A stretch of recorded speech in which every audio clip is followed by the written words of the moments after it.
रूस और यूक्रेन के बीच जारी है भीषण युद्ध। पुतिन आर्मी का प्रचंड प्रहार लगातार जारी है, तो वहीं यूक्रेन में इससे हाहाकार मचा हुआ है। यूक्रेन के शहरों में नजर आ रहा है तबाही का मंजर। क्या कीव, क्या खार्किव, शहरों में बर्बादी का नजारा। बारूद के बवंडर में उड़ रहे हैं शहर दर शहर, और ये तस्वीरें भी आपको दिखा रहे हैं। जिस तरह से रूस की तरफ से अटैक किया जा रहा है, उससे कई इलाके जो हैं वो उड़ चुके हैं, खत्म हो चुके हैं, तबाह हो चुके हैं। यूक्रेन की राजधानी कीव में बमबारी से कोहराम मचा हुआ है।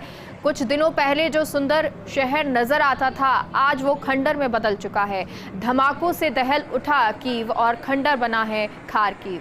तीसरे परमाणु ऊर्जा केंद्र पर कब्जे की तैयारी में है रूस, और कीव ने परमाणु संयंत्र से जुड़े कागजात नष्ट कर दिए हैं। यूक्रेन के प्रमुख शहरों पर रूसी सेना की बमबारी चल रही है, तो इरपिन शहर पर भारी गोलाबारी नजर आ रही है। कई इमारतों में आग लग चुकी है।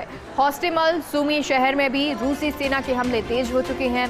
रूसी हमलों में यूक्रेन पर नया संकट नजर आ रहा है। अब रूसी हमलों से यूक्रेन में गैस सप्लाई भी ठप हो गई है।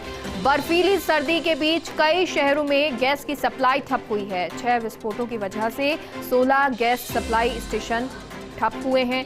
गैस ट्रांसमिशन सिस्टम के 16 गैस सप्लाई स्टेशनों को बंद किया है। रूस के बड़े आक्रमण के बाद ऑपरेटर ने यह फैसला लिया है। तो लगातार रूस की तरफ से जो आक्रमण किया जा रहा है, मिसाइलें दागी जा रही हैं, उन सब के बीच में यूक्रेन की तरफ से कई फैसले लिए जा रहे हैं, क्योंकि अब कुछ कागजात जो परमाणु संयंत्र से जुड़े हुए हैं उनको भी नष्ट किया गया है, क्योंकि रूस की सेना जो है वो लगातार आगे बढ़ रही है।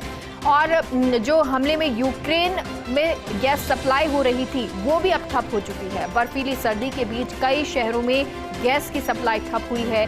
6 विस्फोटों की वजह से 16 गैस सप्लाई स्टेशन ठप हो चुके हैं, और ट्रांसमिशन सिस्टम के 16 गैस सप्लाई स्टेशन को बंद कर दिया गया है। रूस के बड़े आक्रमण के बाद ऑपरेटर ने यह फैसला लिया है। और अगर इस तरह से हम देखें तो पहले पानी के ब्रिज थे, जो पानी के बांध थे, उनको उड़ा दिया गया था, जिससे पानी का संकट, गैस का संकट अब यूक्रेन में नजर आ रहा है। वहीं बिजली को लेकर भी संकट बताया जा रहा है। तो जो सेना है रूस की, उसकी रणनीति कुछ इस तरह की है कि जो बेसिक चीजें होती हैं उन सभी को नष्ट किया जाए। सबसे ज्यादा उन्हीं पर हमला किया जा रहा है, जिससे यूक्रेन जो है वो नियंत्रण में आ सके। हालांकि आम नागरिकों के मरने की भी खबरें रोज आती हैं, और अब 11वें दिन जब युद्ध हो रहा है, क्योंकि कल सीज फायर का ऐलान किया गया था, उन लोगों के लिए जो ग्रीन कॉरिडोर से बाहर निकले आम नागरिक जो हैं, या फिर जो यूक्रेन के नहीं हैं, प्रवासी हैं, उन सभी को बाहर निकालने के लिए ग्रीन कॉरिडोर बनाया गया। और उसके कुछ घंटों बाद एक बार फिर से फायरिंग शुरू हो गई, अटैक शुरू हो गए रूस की तरफ से।